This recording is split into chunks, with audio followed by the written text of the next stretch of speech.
va garder notre deuxième place et puis, comme on dit, aller gagner les 3 matchs qui restent. Et ça, ce seront des matchs de coupe.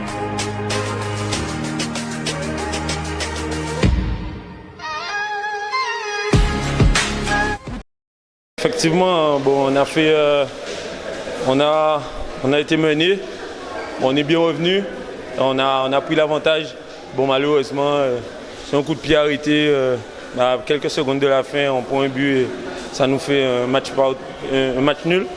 Mais bon, je pense que mon équipe, ils n'ont pas démérité et puis ils ont fait ce qu'il fallait cet après-midi. Ouais, voilà, effectivement. Bon, après, c'est ça. Mais bon, le souci aussi, c'est que bon, on n'est pas souvent à l'entraînement. Donc, franchement, je pense que la motivation, elle était là. Premier contre deuxième, ils n'avaient jamais perdu. Je pense qu'on avait à cœur de quand même les taquiner un petit peu. Bon, ça a été le cas cet après-midi, mais bon, malheureusement, c'est pas passé très long. Voilà, c'est ça. On va garder notre deuxième place et puis, comme on dit, aller gagner les 3 matchs qui restent. Et ça, ce seront des matchs de coupe. Alors, du match en lui-même, pas forcément satisfait. Après, il nous fallait 2 points pour assurer la montée en R1. Donc, on va dire que ça va prévaloir sur le reste.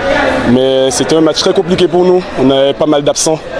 Il nous manquait notre gardien qui était suspendu, notre défenseur central suspendu, Léry Anani blessé, Tristan W qui est hors du département. Donc c'est quand même 4 titulaires en moins. Malgré tout, on arrive à garder un certain niveau de performance et je dois vraiment remercier les joueurs, même ceux qui viennent en remplacement des absents, ceux qui étaient sur le banc et qui rentrent, puisque aujourd'hui c'est Giovanni Petit qui fait l'égalisation alors qu'il était remplaçant. Donc c'est vraiment un groupe soudé et c'est ce qui fait notre réussite. Le groupe travaille bien, les joueurs sont solidaires, ils sont présents aux entraînements et ils savent qu'on a une mission. Notre mission c'était de remonter à R1 parce que la descente nous a fait très mal l'année dernière et il fallait à tout prix qu'on puisse arriver à cet objectif. Oui, la satisfaction est là. Comme je l'ai dit, le match, pas forcément, on a des choses à revoir, mais c'est normal puisque c'était une équipe un peu remaniée. Mais après, bon, l'année dernière, à la même date, on pleurait, on était triste, on descendait. Là aujourd'hui, on a su se reprendre. On a travaillé depuis le 15 juillet. Il n'y a pas eu de départ. À part il n'y a pas eu de départ dans l'équipe. Tout le monde était concerné pour vraiment remettre l'équipe à sa place. Et c'est chose faite aujourd'hui. Ouais, écoute, ce match on l'a préparé depuis le début de semaine. Hein. Donc on savait qu'à Auger, s'ils venaient ici, c'était pour au moins jouer le nul pour accéder à la R1. Là, on a tenu tête. Ils ont mené, on est revenu. On a marqué, on a pris l'avantage. Les derniers instants, on voit qu'ils ont la chance du champion en fait depuis le début de saison. Ils ont été menés, ils reviennent. Là encore, on peut que leur féliciter. Et nous aussi, on a bien joué. Je pense que c'est le meilleur match de la saison. On les a tenus tête. Là, je pense que les 3 derniers matchs, il faudra serrer les dents pour qu'on appuie pour qu'on joue au barrage. Ouais. Ça c'est je dirais que l'équipe elle est jeune. D'accord. Donc les petits détails comme ça, c'est la naïveté, le manque d'expérience. Ça nous coûte ce genre de but. Je dis aux gars, les mecs, c'est un coup franc. N'allons pas vers le gardien, ça va avantager à Auger. Et là, ils ont poussé. Et la compte favorable et la balle elle va dans le but. Donc on va dire que c'est un manque de peau. Donc voilà, là il reste 3 matchs. J'irai la 2e place. J'aurai aller jouer les barrages et puis rencontrer le 11e je crois de R1 pour accéder à la régionale 1 pour la saison prochaine qui est l'objectif du club. Ça signifie beaucoup de choses. Ça signifie que tout le travail qu'on a fait toute l'année, ça a payé. J'ai pas eu beaucoup de temps de jeu ce match-là. J'aurais préféré avoir plus. Mais bon, ça a payé quand même. Je suis content du match, de mon équipe. Et l'année prochaine, on est ouais. Oui, après c'est la mentalité du coach. Et c'est l'intensité, la hargne. Et tout ça, ça a payé. Franchement, il nous a beaucoup aidé sur ce plan-là et je le remercie. Après, dès qu'on est premier, on s'attend à tout type de situation. Hein. Et là, on savait que ça allait être dur et ça a fini par payer. Tout ce qu'on a travaillé cette année, on est content de nous.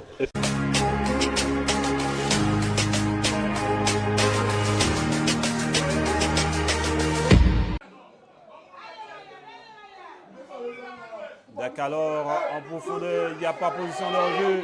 Il n'y a pas position de hors-jeu. Attention!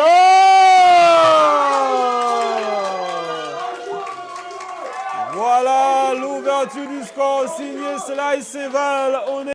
Ballon qui est le destiné. Valérie Hendrick qui appuie le ballon sur le côté droit. Attention à ses contrôles. Attention à ses contrôles. Possibilité d'égaliser. Voilà, mesdames et messieurs, les buts égalisateurs. Signé le numéro 12 de cette équipe. Il me semble que c'est le numéro 13.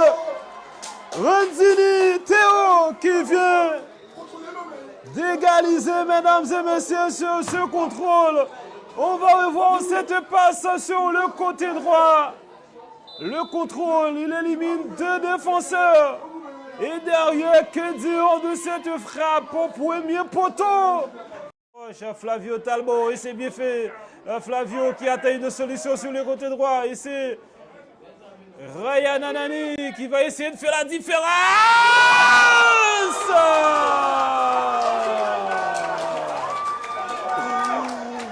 Voilà le deuxième, mesdames et messieurs, 55e minute de jeu. Et Valérie Hendrick qui prend son temps et c'est à contre-pied, c'est bien exécuté. Voilà. Voilà l'égalisation du capitaine Valérie Hendrick. À ce ballon. Voilà les troisièmes, mesdames et messieurs. Voilà les troisièmes, mesdames et messieurs. Et qui est donc pour permettre à cette équipe du CAM de prendre les devants? Attention à ce ballon. Posez la main transversale. Le danger est encore présent. Le dégagement, Sly Seval.